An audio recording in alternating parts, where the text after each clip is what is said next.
Today was the memorial for all of those who had died.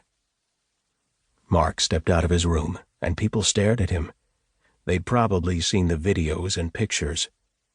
Mark and his old platoon, nicknamed the Triple Twos, had risen to fame by being the tip of the EMF's attack at Harmony.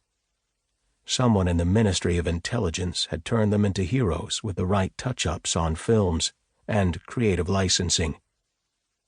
Mark didn't care. He was a trooper.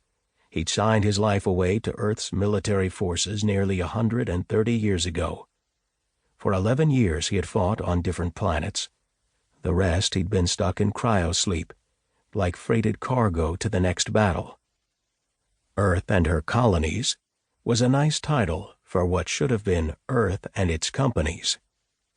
Corporations owned everything, down to the individual planets that colonists lived on. Colonists worked for the corporations, churning out whatever product the system specialized in, and everyone was happy. That is, until some colonist starts getting pissed with the status quo, throws a hissy fit and rebels.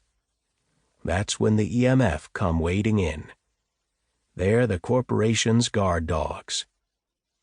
Many colonist rebels gave up their fight as soon as a carrier entered their system.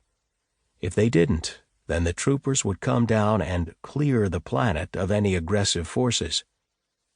When Mark and his brother Tyler joined up, it had been with a neat idea.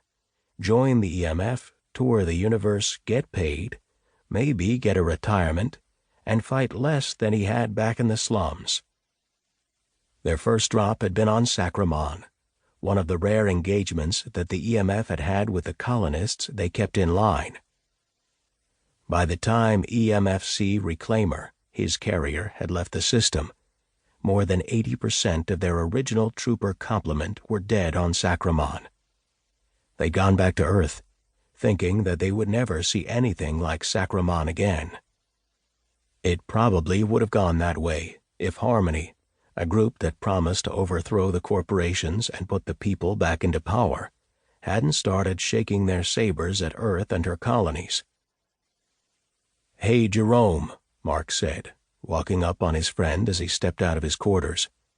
He'd made second lieutenant and got his own platoon to command. Mark knew that he hadn't achieved the same rank because people were making noises about his drinking and his comments. Telling a colonel to go fuck himself did not go down with the upper ranks. It will also get you banned from the officers' mess, and their better booze, Mark thought. "Hey, Mark." Jerome looked him over, nodding to himself, assessing that Mark was sober and looking presentable. Jerome, like Tyler, was Mark's brother, even though none of them shared a drop of the same blood.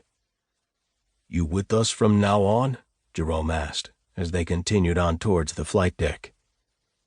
"Are you going to be crawling into the drink again?" "For today," Mark said. Tomorrow, or after midnight, he couldn't make any guarantees. Jerome nodded. He didn't judge. Mark had seen more than most people. He slapped Mark on the back, telling him that he was there if Mark needed him. Saying the actual words would have been embarrassing for them both. They were troopers. They'd drop into hell if their paymasters whipped them enough, and after their friends at a moment's notice. Admitting something was wrong would allow one to start seeing the cracks in the EMF establishment. "You hear about the new training schedule?" Jerome asked, pulling away from the touchy subject. "No." Mark checked his implants, skimming through the regular junk to see if there were any important updates. "Exactly. There aren't any. They want us to take them into Fernix with virtually no training in the powered armor. Seems that someone wants to save credits by putting us under," Jerome snorted. "Fucking credit-pinching fuckers," Mark said, sighing and shaking his head. "Got that right. So any training we do is now coming out of our pay. Bastards are making us pay for being awake. If it's for more than a month, then we have to pay an additional fee, as they say they will need to do more medical procedures on us.